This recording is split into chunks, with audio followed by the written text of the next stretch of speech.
Good morning, everybody. This is John Paul Menducci. Actually, whatever time zone you're on, it's whatever it is. But welcome to the Raging Verbalist. I am John Paul Menducci, Dr. Speed Selling, and this is Friday, April the 17th.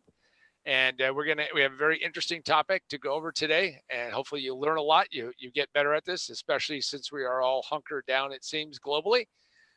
Just a quick couple of things. If this is your first time coming onto the Raging Verbalist, it is a topic that I've hand selected and believe it is important enough that you can actually learn something and actually get better at whatever you're going to do. You may say, does this make me better for my job, for my business, for my whatever? And the answer is yes, yes, yes. Quick commercial break here, which is we might as well start with that is if you have not already done it already, go to survivethequarantine.com, and you can pick up the book there, or you can go to Amazon and buy the Kindle book, Remote Work for a Better World, and check that out. And we can always use more 5-star reviews, lots of good insight and information. And in fact, how to use Zoom is one of those pieces, but we're going to go beyond that.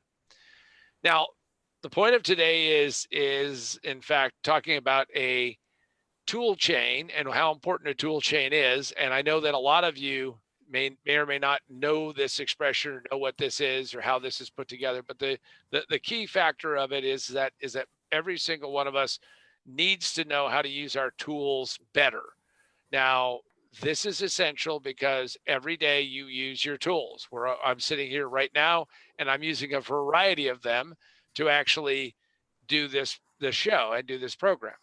And you have to realize the complexity that we're dealing with in our lives. Now, oftentimes we don't do this on purpose, and this is a big, big mistake. In fact, you should know how to use your tool chain, but more importantly, how to assemble it. And hopefully by the end of this session, actually, this is going to be like part one. We already know we have a lot of questions. That doesn't mean that you shouldn't ask questions. I have with me, of course, the lovely Sandra. Sandra, how are you doing? I'm good. How are you? Doing well. And how many Awesome. inches of snow do you have out in the front yard? I think yesterday we got like 5, maybe a little more.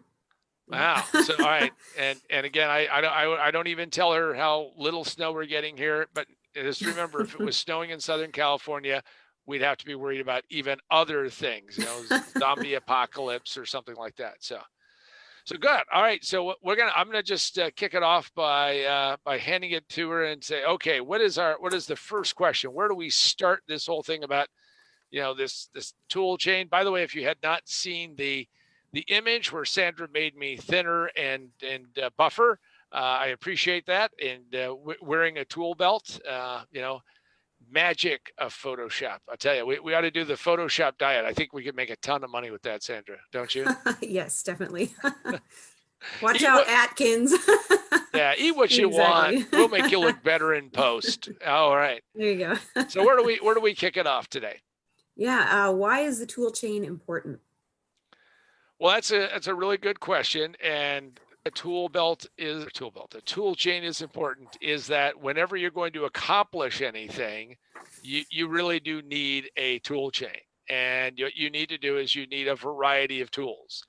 There is no one tool fits all. Maslow said, if the only tool you have is a hammer, everything looks like a nail. When I first read that years ago, I thought that was pretty clever. As I was doing more research, I found out there's like 195 types of hammers out there. So I guess you could have a lot of different hammers. But the point of it is that you need to know that you are going to be using tools. We use tools to accomplish everything meaningful in life. And no matter what you do, you need to think about assembling the right amount of tools. Now, having said that, let me just give a little bit of a warning, which is, if you've ever gone to a Home Depot or a Lowe's or a home improvement center, they always put the tools up by the front register because these are great impulse purchases. Now, they do this because, and I'm not saying that women don't buy don't buy home improvement tools, but men are addicted to this. I mean, men walk by, see something, they could actually sell more tools if all day long they just had somebody just whirling a drill, because it would be like that calling, because men would walk over and go, ooh, tools, ooh, tools, ooh, tools. Now, the same is true in the digital space, and that is you may not even be aware of how many tools that you use. But what I'm going to argue today is that the reason why this is important is that you need to learn which tools get what job done for you, and know that you're going to build a tool chain. And by building a tool chain, you're going to be able to accomplish tasks that previously you couldn't do. And that becomes important because as we get into more of this kind of remote work mindset, but actually in any kind of getting things done in a digital space, you need to know how to use tools. You need to know how to grasp their significance and what to do and put together. So the why, the motivation to having a tool chain is to getting things done. And oftentimes I'll meet people who say, I never got this done, X, whatever it was. And simple failures, like they didn't ever sit down and say, what tools do I need to accomplish this task or a series of tasks? So that's your first writer downer. If you're not doing anything dangerous, first writer downer is, what tool or tools do I need to accomplish this task?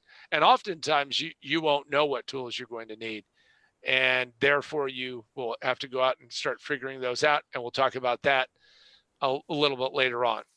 So that's why you need to do it. You need to think about it. And I believe it should be conscious, and you should be proactive and not just reactive, because this is one of the things I've learned from having rental properties. And yes, I'm not a big fan of having to do this type of stuff, but having owned rental properties, I've had to do these things, is that once you understand that you're going to need tools, is I'm at the rental property. My goal is to minimize the number of times I've got to go to the home improvement center to buy more tools and to buy more material, because I want to get it done right the first time.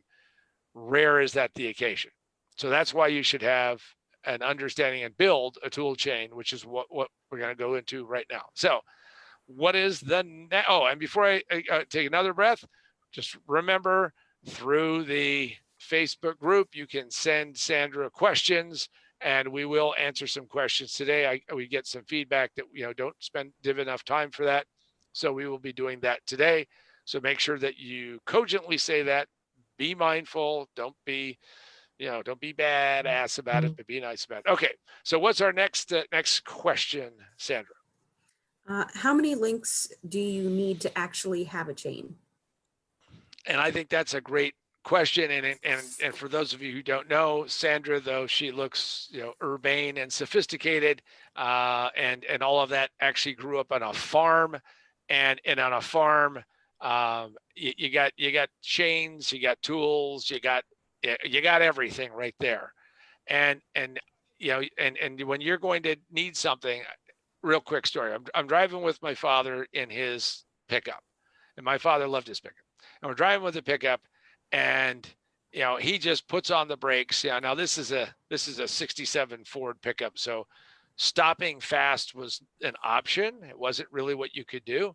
And he slows down, and we're on this this 2-lane highway in Colorado. And all of a sudden he tosses it into reverse. He's not telling me what's going on. And I said, what happened? Did we lose something? He goes, somebody else did. And we back up like, I don't know, 1,000 yards or something. It's crazy to back up, by the way, on a road. I'm now, disclaimer, don't do this. And we pull up, and my father pulls off, and how he saw this, I do not know, but he jumps out and he is ecstatic. Now, this is how you normally are ecstatic: when your horse crosses the finish line first, you just won the lottery, you found out that the baby was born. And what he does is he goes over and he picks up this chain, and he starts pulling this chain up, and he pulls up this chain, and this is a 12-foot long chain with hooks on both ends. And he goes, you see that? You know how much that chain would cost? And he tosses it in the back of the truck. And he jumps in, and he is now, he's never turned off the truck. I mean, it's just sitting there idling, jumps in, and he is a happy guy. Now, the point of it is that he said, you know what that chain is worth? Well, whenever you're going to go and build a tool chain, you cannot have one link. Now, if you're going to go out and buy software, if anybody ever is selling you, because we're talking digital, somebody's ever going to sell you a piece of software and they say one tool does them all, that may have worked in, I don't know, Lord of the Rings, one tool to rule them all or something. But I'm going to tell you, if you're going to go build a website, you're going to go build a presentation, you're going to do a Zoom meeting, you're going to do a Facebook something, I'm going to tell you, you're going to have a lot more tools than that. We use a variety of tools, which we'll get into over time, but you need to make sure that you have enough tools to get the job done. And all I can tell you is that until the day that we sold that chain at auction, because my father kept it until the end. I mean, that was it. And no, it isn't like some Dickens Marley thing where you're dragging the chain through time. It is the wrap it around the trunk of a tree and yank it out, tie it to a piece of equipment and pull it. I mean, he used that chain. So the important thing about it is that you need as many links in the chain as you do as necessary to complete the task, and stop looking for all inclusive tools, because in all likelihood you will never find them, because you need more than that. So you need more than one. All right, next question, please. What is the tool chain? So and the reason why we step back, so let's talk about stepping back. So what a tool chain is right now we're using Zoom, but let me just kind of go through what I've got going on right now and how we're putting this together, and maybe this will help you have a better understanding. To produce and build and put this show together every week, and yes, we have had some troubles. If you saw last week, we had a failure of our tools last week, much to our chagrin and Murphy's amusement. And so what you need to do is you need to say, okay, what do we need for our task? So for this task at hand, we have a variety of tools. First off is I have a Zoom account in which we set up when this is going to take place. I have a PC that I have designated that will be used to do these types of Zoom meetings. And I've tried to set it up in such a way that I can use this with the least amount of failures possible. Remember, this is a work in progress. Also, Zoom is going to allow me to attach my Zoom feed to Facebook. So there is this conduit that happens. So therefore, I have to know how to get into Facebook and make that work. Sandra is there on the other side, and Sandra is using some of the capabilities of Facebook to then take it from my feed and put it into the Position to Win group. And those are just some of the tools that we have right there. But before we even get started with that, before you even hear this process go on, is that during the beginning of the week, is that Sandra and I get together on a call. Now we've used Zoom, we've used Tape a Call, we've used other things. And what we do is we actually record a session, which is we record how many tweets, how many emails. We go through and figure out some questions so we can have some baseline questions. Again, reminder, if you have any questions, toss a few questions our way. And we do all of that and think about what we're using there. So we're doing something to record the call. Like these are being recorded right now.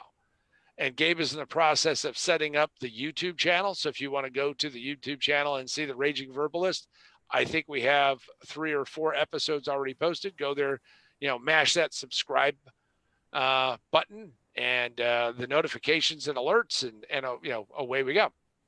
Now, all of those things I've just mentioned, including the recording and then sending it to Otter, OTTER.ai, that's a tool that we use to do transcription.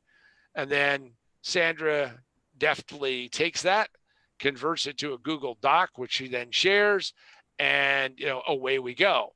Now, I don't know how many tools that is because the odometer is just zipping along, but those are a whole variety of tools. In fact, when we get done with this, when this is finished, this video will be sent off, and somebody who does video editing for us will take it and trim it and put it together, and it'll go to LinkedIn. It's another tool. It'll go to now YouTube. It'll go to our website. So all of those are tools, and they are a variety of tools. And those are the high level, top level tools. And there are other tools that are intermingled in there. Whenever you're going to work on a project, I am quite serious. You need to have as many tools as necessary to make your task come together. If you struggle, if you have problems, if you have something that doesn't work, you will have to go back and examine, and every single time look at a layer, which is what tools am I using, and are they getting the job done or not, and are they accomplishing what I need to do? Once you start doing that and you start understanding the value of this, what will happen is that you will see a significant improvement in your proficiency and your capability. See, every time you're going to go use a tool, you're going to go through a learning curve. And I'll give you the 4 layers that you go through right up front. We can go into greater detail in a later call, but they are 4 stages, all right? And that is, we are unconsciously incompetent. That means we get the tool and we go, there we go, we've got the tool. Now, the first thing you do is, if you've watched some of the promotional videos, you watched a pro, you watched somebody who is amazingly good at this thing, knock it down and do it, which, by the way, sets up a false expectation in your head right away. So let's dash that away from you for a second. The next thing you do is you go from unconsciously incompetent to consciously incompetent. That means you're still incompetent, but at least you're aware of the issues and the problems. And there's a lot of usually teeth gnashing and grit and all that. And then hopefully you've worked through those. Hopefully you're learning these things. You're getting better at it.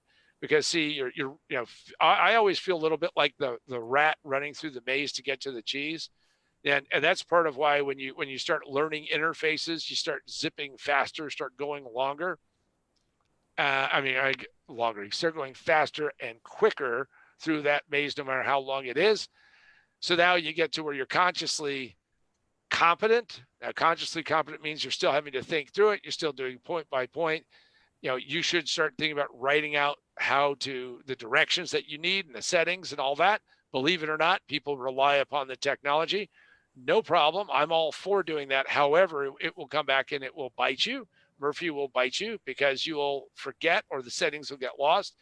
And one of the things that Zoom does not do is that Zoom doesn't have like a templated setting. So I can set up for, this is the way the podcasts work when Gabe and I are doing podcasts, and this is the way Raging Verbalist works, and this is the way my Speed Start Monday works, and all of that.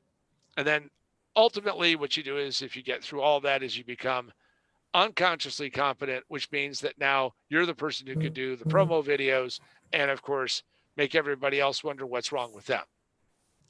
Now, before we jump back into going out and answering one of your questions, I just want to point out to everybody that the book, if you have not seen it, if you've not purchased it, if you've not possessed it, is the book. Most businesses fail in the first 5 minutes, but it just takes them 3 to 5 years to realize it. Position to Win.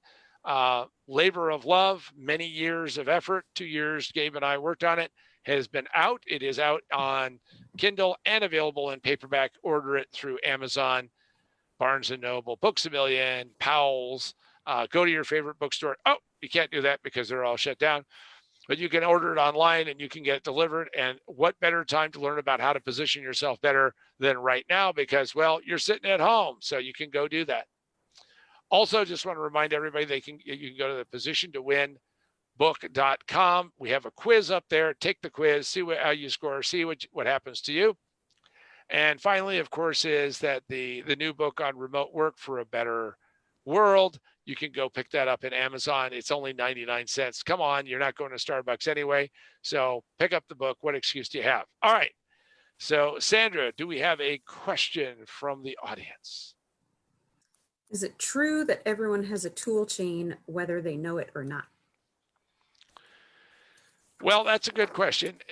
The point of it is that we like to think that, well, we just become good at something. And we go through this process, and then once we get good at it, then we kind of forget. We don't consciously think about it. And I remember this when learning how to cook food. I like to cook, and I would meet somebody, and I would go to like their house, and their mother would be like an extraordinary cook, and she could cook this one recipe. And I'd ask her what the recipe was, and oftentimes they would say, "Well, I'm not really interested in telling you."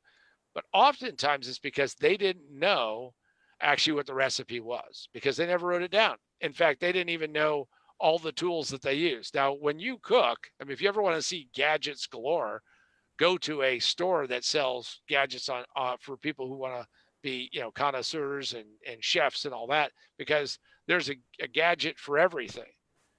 So everybody actually has a tool chain. Sadly, what happens though is that most people get very little proficiency. They don't get really good at it. And when you don't get really good at it and you only learn one way to do something, I am often astonished when I sit there and watch, especially at clients who have, one client had 600 seats in his call center, and they were actually doing a routine task that they were doing at least 3,000-4,000 times a day, and they were doing it so in such a difficult way that it was just astonishing. So everyone actually has a tool chain. You have a tool chain for almost everything you do.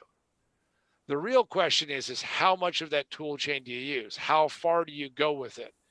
And especially today, when you can get access to such great information, and you can go onto YouTube and watch how to use all kinds of obscure software. You can learn how to use a variety of things. And the way that we have the level of connectivity, it kind of amazes me that we're not better at it than we are.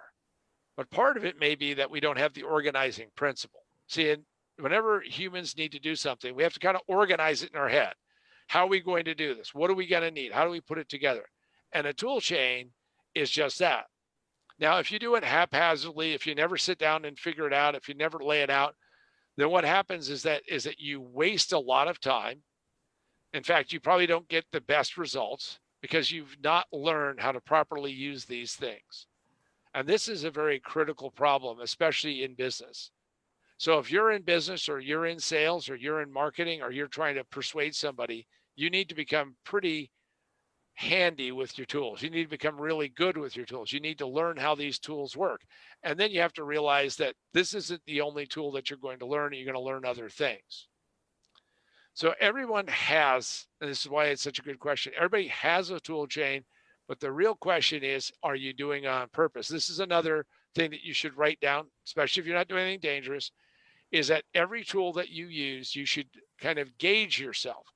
How familiar are you with the tool? How successful are you at implementing what you need to implement? And are you getting better at using this tool?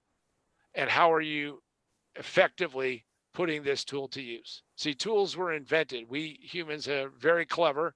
We invented tools to leverage our physical inabilities, but mostly also our mental capabilities. We leverage tools to make this better, make this easier. What we're using now, all of us, to communicate contemporaneously. Think about this. If I was going to do a broadcast 10 years ago, how difficult that broadcast would have been, what that would have looked like, how much challenge. Now, I know this to be a fact because I've been doing Speed Start Monday, which is my members only. By the way, there is a freemium, so you can watch and get a little tease every Monday at 7 a.m., just a little before 7 a.m. Pacific time. But if you look at Speed Start Monday, and I've done 814 of those, so it's spanned over 16 years, the level of technology that I had 16 years ago versus today is night and day. And I can tell you that I have spent a lot of time learning how to use those tools and use those tools successfully. In fact, we have now gotten to the point where we can efficiently, and I don't use that word often, but efficiently go through and complete a session. And then I turn it over to Danielle, who does the work on the audio, and she gets it ready. And then we post it on the members side through a service called Rizuku. I mean, this stuff is now happening not days or weeks, but it's in hours, assuming she's not very busy. Now, the reason why that's important is that that's talking about, again, this tool chain. Now, we have added and changed tools on a consistent basis. And we've added tools that have aided this process and made it better. The question that you want to ask, and maybe this is the third thing to write down for this session, only if you're safe, if you're juggling chainsaws, if you're, wrestling alligators, if you, or got the hacky sack and you're up to number 220 and you don't want to stop. If you're not doing any of those things, you should write this down, which is what? And that is what you want to do is you want to say to yourself, how would I go through and look at the tool chain that I'm using? And is there something that I can add to make this? What am I missing? What is that something I can add? Because it is a puzzle. You could call it a montage, but it's a puzzle. And we got to figure out what's that next piece that could change and improve this. I mean, the headset I wear is an example of that. I realized that I had bought, and you could spend a lot of money buying technology, and I have. Now, by the way, I'll give you a quick bonus. If you ever want to feel better about technology not working, all you have to understand is it's a percentages thing. So if you're willing to accept that only 1 in 3 or 1 in 4 or 1 in 5 pieces of technology really work, then you're going to be a lot less grieving going on. But the bottom line is figure out what little piece am I missing? How do I plug in another piece to make this better and improve it? Because part of the entire tool chain model is that once we know what the tools are, it's how do we upgrade our tools? How do we improve our tools? And how do we make this work? And that's really critical because over the years, I have traveled with lots and lots of equipment. And in fact, right now, whenever I travel, if I go to a timeshare, or if I go to a hotel and I know we're going to be there for a while, is I take this green screen with me. By the way, that's a tool in my tool chain. That's a tool that I need because just thinking about the settings and doing virtual backgrounds, that in and of itself, there's a learning curve. Now, I'm not trying to scare you off. I'm not trying to make you panic. I'm just trying to say everything counts and you should think about it and how you can use tools to your best advantage. All right, Sandra, what do we have next? Anyone else that we have has popped up with some pithy comment? Kind of just following back with this previous question. Why do we get such low productivity out of software? So if I could answer that in 2 minutes, I would not be doing these. But I'll answer it honestly. Here's the reality of software. The people who design software, the people who add capability, the people who add functionality, the people who are doing all those things are doing it with the best intentions. And we get this software, we get this material, and we start using it, and we say, okay, we're doing good. We're learning how to make it work. And what we do is we get good enough to get done what we need to get done right then and there. And then we stop. We basically stop learning. We're not really learning more. Now, since so many pieces of software today come via your browser, come via your phone, come via these things, is that we often don't ever get a manual. We never get the understanding of it. So we're kind of on our own. And what we do is we learn enough to stop. We learn enough and we quit, and we don't keep moving forward, and we don't get better at it. If we relied upon the low utilization of software as a general rule, is my belief is that we probably would never learn to walk.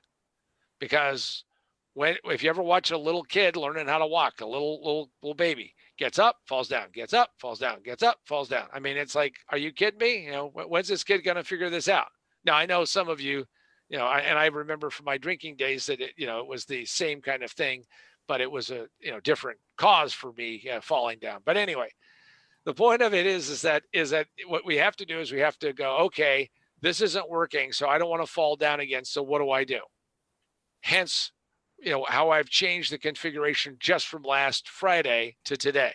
Had to change the configuration to make sure that we could systematically deliver results and have the raging verbalist show up every Friday. If you're going to do a show, you want to make sure that it's going to show up when it's supposed to show up. So you got to work your way through it. So we get very low utilization because we rarely take the time to actually make this work and make it work properly. In fact, I'm going to share with every single one of you how to guarantee that your software will not work. You have an important project. You're working towards something. And all of a sudden you discover that you need a capability. So what you do is you go out, you buy this piece of software and you get it and you install it and you're all excited and you've watched the promo videos and you're going to be good at it and it's going to work out. But you have no time to be trained. You have no time to learn what's going on. You have no time to figure this out. And what happens is that you have a disaster in the making. And that really creates a real problem because what it does is it gives you negative feedback that says the software doesn't work. If I had $1 for every time people told me software doesn't work, and I'm not just talking about stuff that I was selling, but I'm talking about stuff that I relied upon for people to get their jobs done, is that usually what it means is that we have a learning process problem. We don't know how to use it.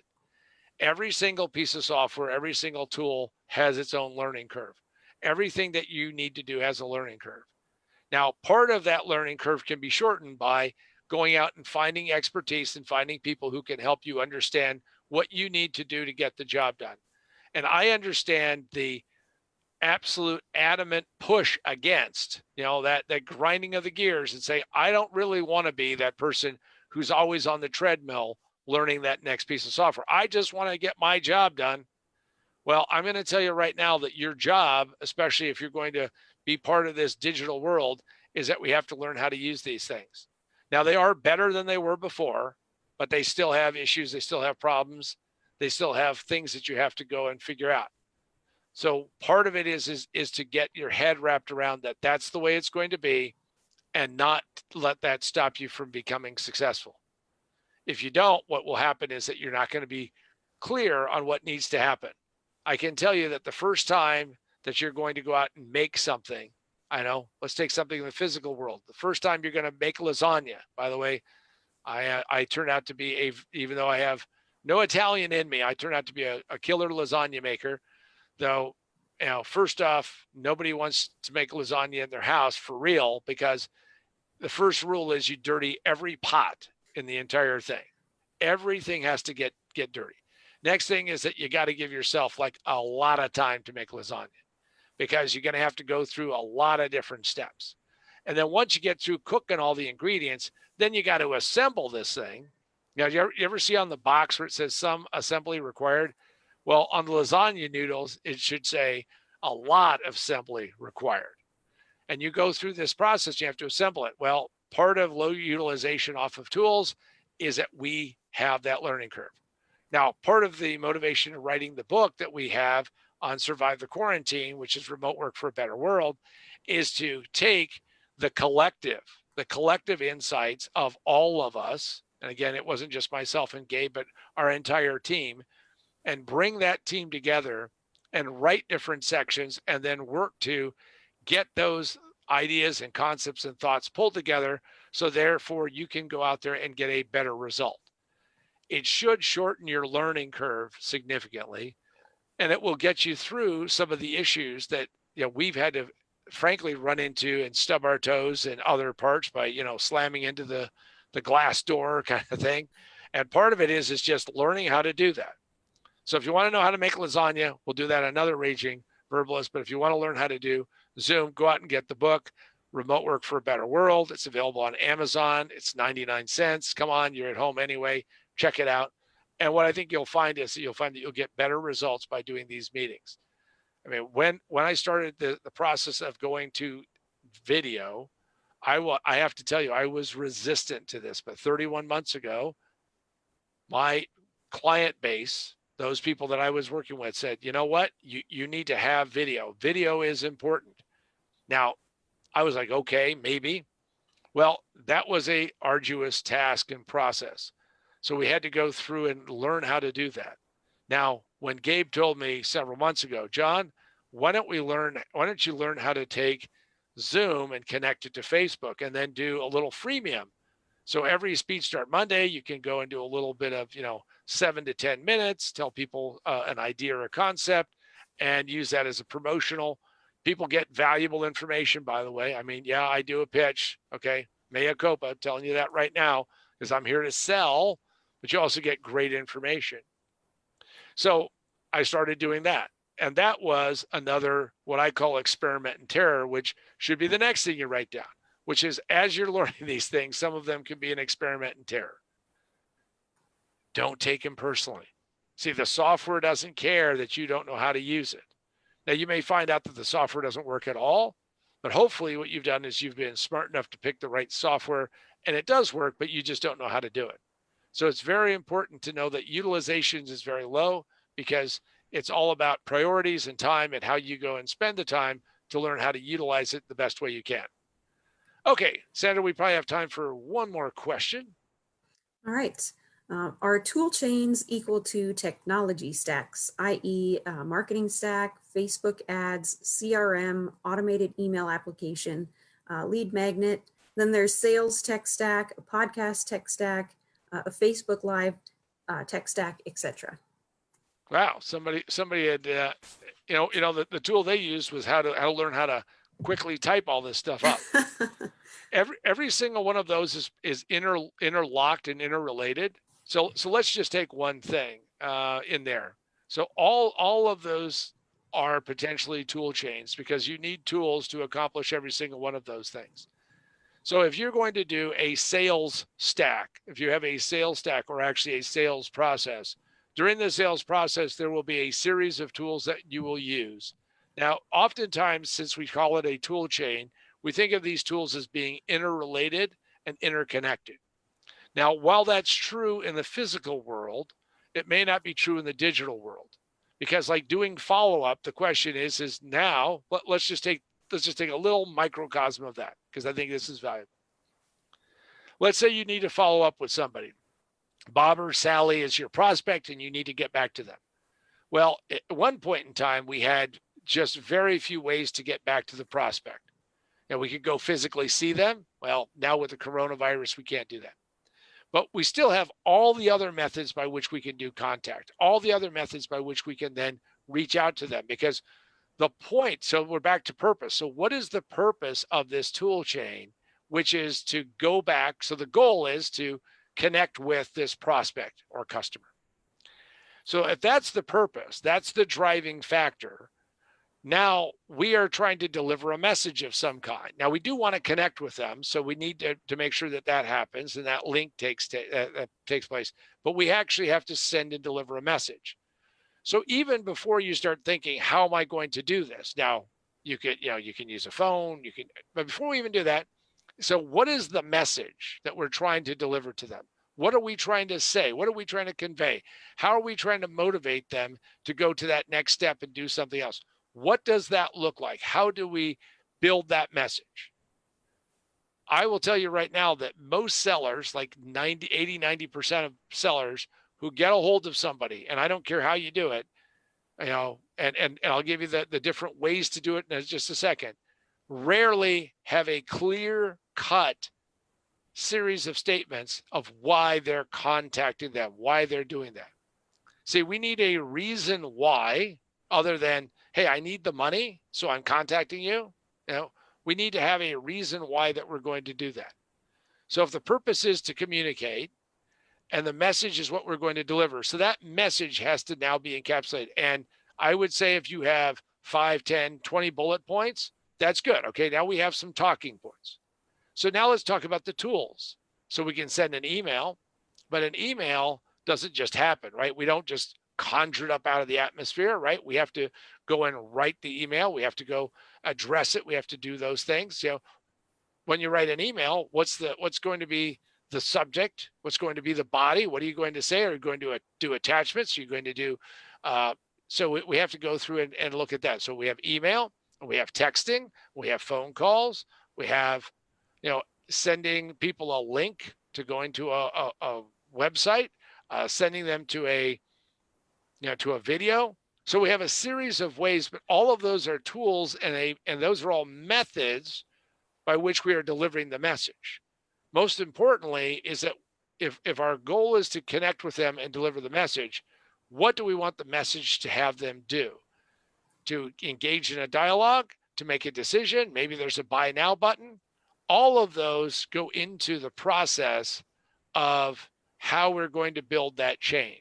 So even something as simple as getting back to somebody involves a series of tools and a series of methods of doing it.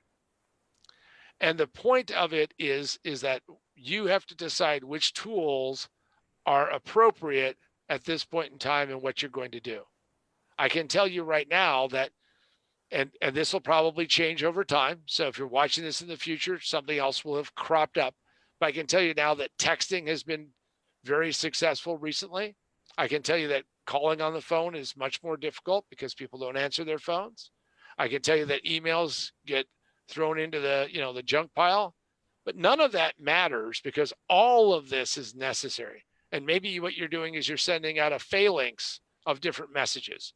You're sending out a text and you're sending out an email and you're doing a phone message. That's 3 different methods. Maybe you're actually using snail mail. Oh, shock of shock in a digital space, because that might be the way to get a hold of them. Whatever that is, though, all of those are tools, and those all then get put into a chain, and they in fact are reflected in the process, because what we're trying to do is to deliver the message, and that is very critical. Now, having said that, we still have a lot to talk about with tool chains, and we're going to pick that up next week. But what I want to leave you with is that during these times of uncertainty, during this rather interesting point in human history, is that you need to learn a very simple premise, which is you have to stay sharp. And to stay sharp means you have to stay engaged and you have to work your way through it. No better time than right now to learn what tools work for you. And by the way, it's not just learning for learning's sake. It's learning and implementing and using them to the best advantage. If you do that, then the task that I set out, the purpose that I put together for this call is in fact complete. And with that, I want to just do a quick reminder. Go to positiontowinbook.com, check out the quiz. You can go to Survive the Quarantine. We have an apply button so you can find out other things we're doing and all that. Sandra, thank you for being on and asking the questions. Stay warm with 5 inches of snow. Hopefully one of these times we'll be talking to Sandra and the ice sheet will have pulled back and we'll be there. And with that, this is the Raging Verbalist, John Paul Mendoza, saying go out and have a great weekend. Have a great week next week. And remember that you decide how you react to each and every one of these issues and crises that we have. The mistake that most people make is that they believe that some external force is going to be the thing that's going to make them either happy or sad. You decide how you react, and then you decide to take positive action or, in fact, wallow in the negative. I hope you take positive action. And with that, thanks, everybody, and we'll talk to you next Friday. Remember, you can always come on Monday for a little quick snippet for Speed Start Monday. And thanks, everybody. Bye-bye.